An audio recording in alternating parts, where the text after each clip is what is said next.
Hi viewers, I'm here Mr. Nyat again with another video. This time around we are looking at chemistry 5124 which took place in 2021, and we are looking at metals. We are still looking at metals, and this time around we are looking at the extraction of zinc. And so we go straight to the question in section B, that is question B7. Okay, this is on metals. So the question reads: like my video, share, and leave a comment in the comment section, and also subscribe to my YouTube channel. The question reads: during the extraction of zinc, the ore is first roasted in air as illustrated by the equation below. So you have this equation and then the rest follows. Now, before we go to the question, let's first try to decipher any information on zinc. So, number one, what you need to understand is the fact that zinc is extracted from its ore. The ore is referred to as zinc sulfide, or that's its chemical name, zinc sulfide. Zinc sulfide. And its formula is zinc sulfide, just like that. Not ZNS, but zinc sulfide. Alright, and then its name, common name, is zinc blende. Zinc blende, it is its name. So this is the ore from which zinc is extracted. Now you need to understand that there is also a series of reactions that take place during the extraction of zinc. The first step is the fact that zinc is mined and crushed. Then after crushing, now this is where we have the main step taking place, which is called concentration of the ore. You will find some book calling this flotation, okay, or the froth flotation process. So what basically happens in the concentration of the ore? Well, this is what happens. The crushed ore is separated from impurities using froth flotation. Now, what is froth flotation? Well, froth flotation is basically a process where compressed air is bubbled into a mixture containing, into a tank containing a mixture of water and oil. So you have a situation where there is a mixture of water and oil, preferably pine oil.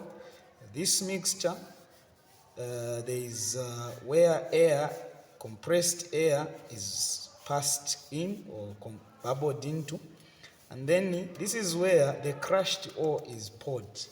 So as the mixture is being dissolved and everything is taking place, you would find that the zinc blend, as the ore, the mineral collects on the surface, okay, comes and occupies the top surface, while the other one collects at the bottom. These, the other one, are the impurities which collect at the bottom. So you find that the impurities are separated from the ore.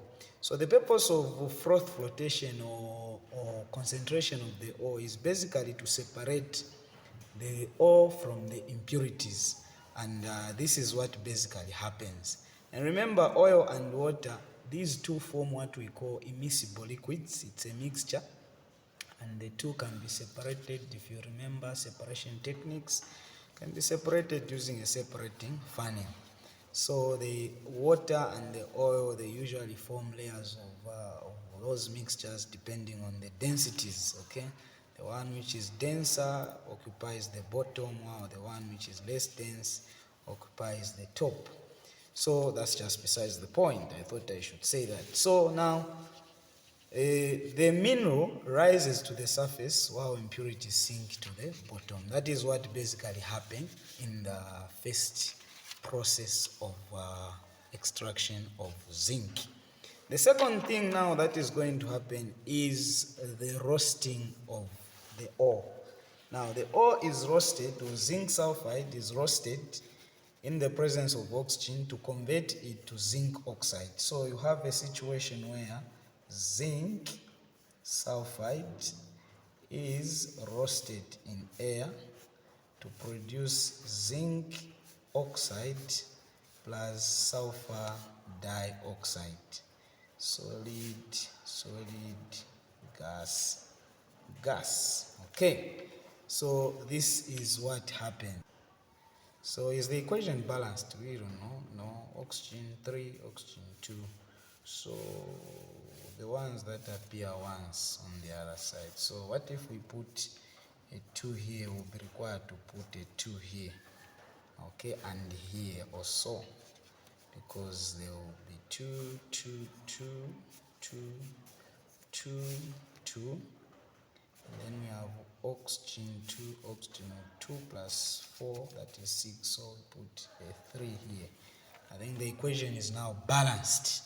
The equation is now balanced. 2 zinc, 2 zinc, 2 sulfur, 2 sulfur, 6 oxygen, 2 oxygen plus 4 oxygen, that gives us 6. So this is what basically happens. This is the process that happens under roasting. So remember, the first process is concentration of the ore, the second one is roasting, and the third one is basically reduction, okay, where zinc oxide, which has been formed as a result of roasting, is reduced, okay, reduced to zinc metal using reducing agents such as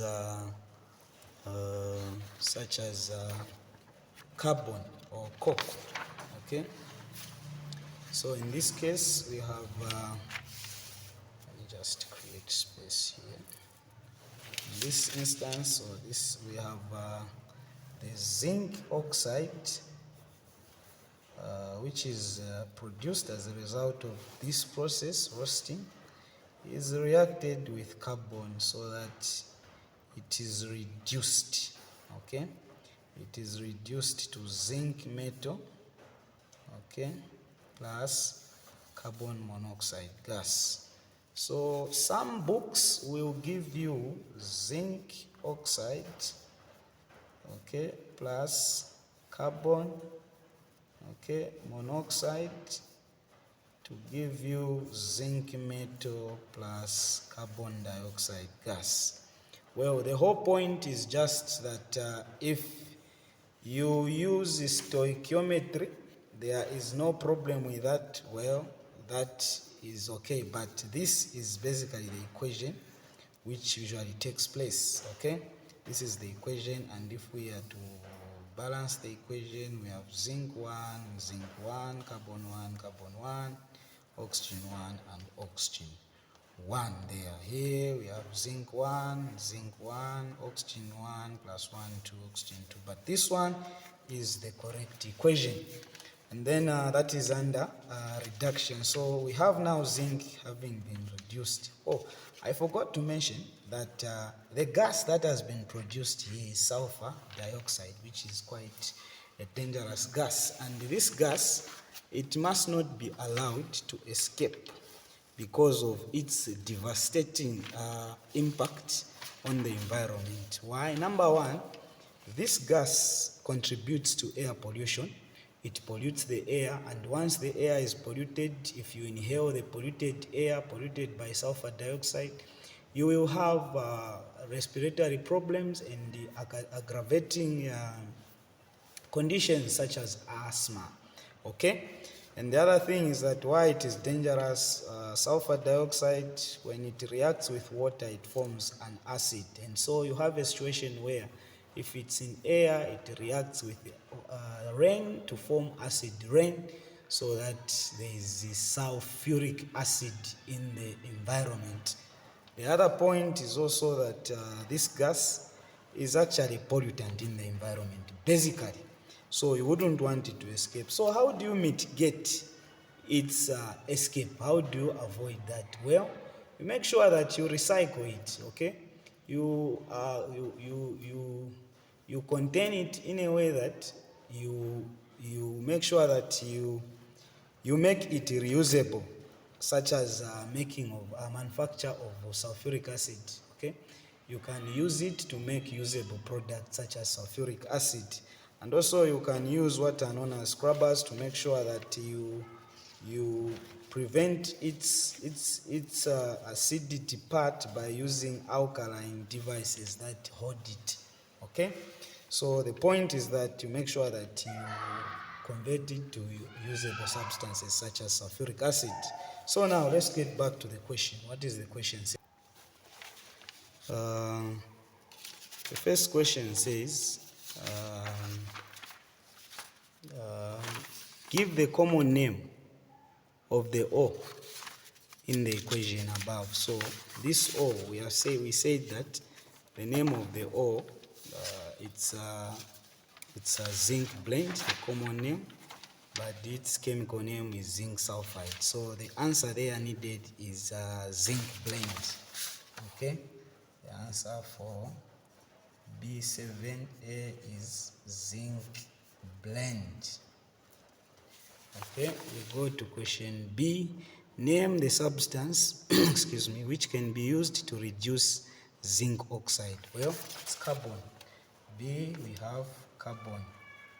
C, what is C saying? C says suggest a reason why sulfur dioxide should not be allowed to escape into the atmosphere. Well, it reacts with water, rain, to form acidic rain, which affects the aquatic life and the growth of vegetation. So you can choose, okay, growth of vegetation or aquatic life, its impact on the environment. Then the question D says state one use of zinc. How do we use zinc? Well, zinc is used to, the simplest one is make alloys. Okay, there are so many uses of zinc. One of them is to make alloys. It is used in medication. The other use of zinc is that it is used to manufacture roofing sheets, and many more. So this is how you basically approach this question. This is basically the brief explanation on this question, which happened in 2021. It's a past paper, and I hope this was helpful. Bye-bye.